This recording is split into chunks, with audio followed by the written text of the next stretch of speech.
चिराग को कहते हैं कि एक बड़ा वोट बैंक है चिराग पासवान के तो पास। बिहार की जनता 2025 में फैसला कर देगी ना हाँ कि बड़ा वोट है कि छोटा बैंक है। हाँ प्रधानमंत्री जी के नाम पर लोग वोट दिया, हाँ वो विधानसभा के चुनाव में होने वाला नहीं है। जिस वर्ष से एक व्यक्ति के हाथ में, एक पार्टी के हाथ में सत्ता गया, कभी इधर तालमेल करके, अभी उधर, कभी एनडीए तालमेल करके, अभी एनडीए तालमेल करके, इस ढंग से सत्ता 20 वर्ष से एक आदमी के व्यक्ति के हाथ में है। अब वो व्यक्ति मानसिक रूप से, शारीरिक रूप से आदमी स्वस्थ नहीं है। कितने सीटों पर तैयारी है सर? नहीं, हमारी तैयारी 243 सीट पर है। मेरा है कि जो टिकाऊ उम्मीदवार हो और जिताऊ उम्मीदवार हो, जिताऊ भी हो और टिकाऊ भी हो। 14 अप्रैल को बाबा साहब भीमराव अम्बेडकर की जयंती है और उस समय हम अपने पार्टी के नीति का निर्णय करेंगे और नेशनल एग्जीक्यूटिव की बैठक, कार्य समिति की बैठक, पार्लियामेंट्री बोर्ड की बैठक 13 अप्रैल को करेंगे और 14 को हम बिहार की जनता के सामने, बिहार की जनता में आप भी रहेंगे, मैं आप लोगों के सामने मैं अपना पार्टी का खुलासा करूंगा कि मैं किस गठबंधन के साथ जा रहा हूं और मैं कितने सीट पर चुनाव लड़ूंगा। टक्कर तो है सामने। नहीं, टक्कर तो मेरा एनडीए और आरजेडी इंडिया गठबंधन में टक्कर है, किसी व्यक्ति विशेष से टक्कर थोड़े है जी।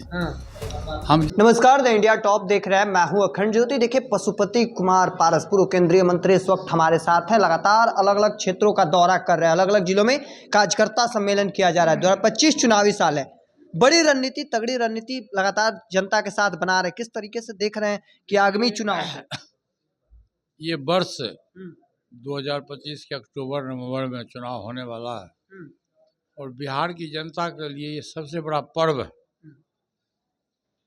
पर्व को हम इसको मानते हैं और सभी जात धर्म के लोगों के लिए पर्व है, चाहे औरत हो, मर्द हो, क्रिश्चियन हो, सिख हो, हिंदू हो, मुसलमान हो, दलित हो, सबके लिए ये पर्व है। इस पर्व में सबके योगदान की जरूरत है और सभी लोगों को ये डिसीजन लेना पड़ेगा कि बिहार में बीमारू राज्य बनावे कि अच्छे प्रशासन दें। जिस वर्ष से एक व्यक्ति के हाथ में, एक पार्टी के हाथ में सत्ता गया, कभी इधर तालमेल करके, अभी उधर, कभी एनडीए तालमेल करके, अभी एनडीए तालमेल करके, इस ढंग से सत्ता 20 वर्ष से एक आदमी के व्यक्ति के हाथ में है।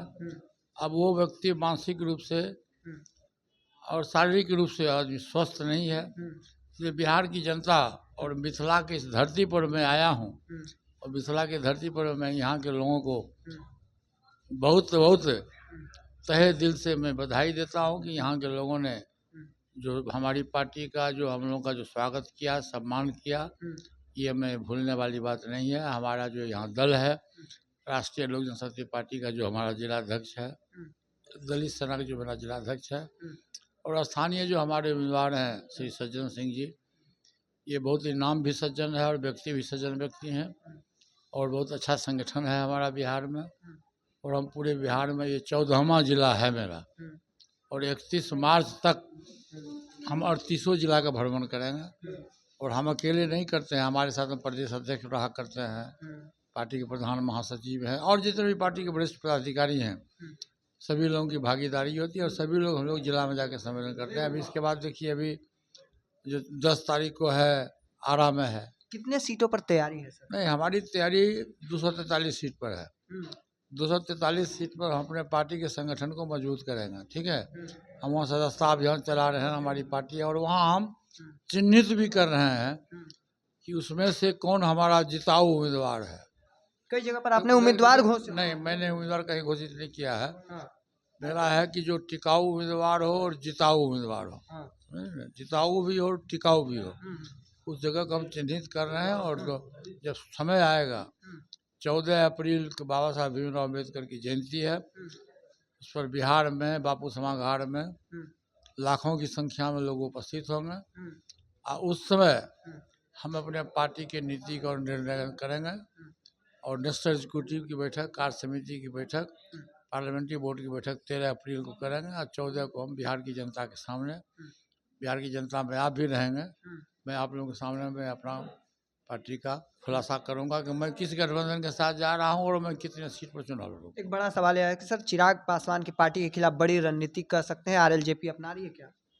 हमको उससे क्या मतलब है? हमको कोई मतलब नहीं। वो अपने राजनीति कर रहा है, हम अपने राजनीति कर रहे हैं। हमको बिहार की जनता का आशीर्वाद चाहिए। मुझको किसी से कोई नफरत नहीं है और किसी से हमारी कोई दुश्मनी भी नहीं है। तो हम अपने पार्टी के संगठन को मजबूत कर रहे हैं, वो अपना कर रहे हैं। टक्कर तो है सामने। नहीं, टक्कर तो मेरा एनडीए और आरजेडी इंडिया गठबंधन में टक्कर है, किसी व्यक्ति विशेष से टक्कर थोड़े है जी। हम जिस गठबंधन में चुनाव लड़ेंगे उसके उम्मीदवार होंगे, उससे किसी व्यक्ति विशेष का नाम लेने से क्या फायदा? कोई फायदा नहीं। कोई फायदा नहीं व्यक्ति। कोई फायदा। चिराग को कहते हैं कि एक बड़ा वोट बैंक है चिराग पासवान के पास। बिहार की जनता 2025 में फैसला कर देगी ना कि बड़ा वोट है कि छोटा बैंक है। देखिए, लोकसभा के चुनाव में प्रधानमंत्री जी के नाम पर लोग वोट दिया, वो विधानसभा के चुनाव में होने वाला नहीं है। विधानसभा के चुनाव में व्यक्ति पर लोग वोट देगा, उम्मीदवार पर लोग वोट देगा। लोकसभा की पुनरावृत्ति विधानसभा में नहीं होगी। लोकसभा के चुनाव में लोग प्रधानमंत्री को चुनता है और विधानसभा के चुनाव में लोग मुख्यमंत्री को चुनता है। चलिए, तो चलिए, हमारे साथ पशुपति कुमार पारस पूर्व केंद्रीय मंत्री थे। साफ साफ कह दिया है कि जो लोकसभा चुनाव में दिखा है वह विधानसभा चुनाव में पुनरावृत्ति नहीं दिखने वाला है। चिराग पासवान जो जीते हैं, उनके उम्मीदवार वो प्रधानमंत्री मोदी के वजह से जीते हैं। बड़ी बात कहते नजर आ रहे थे। क्या कुछ कहना था वह भी आपने सुना। तब तक के तमाम हर अपडेट को देखते रहने के लिए इंडिया टॉप देखते रहें। धन्यवाद।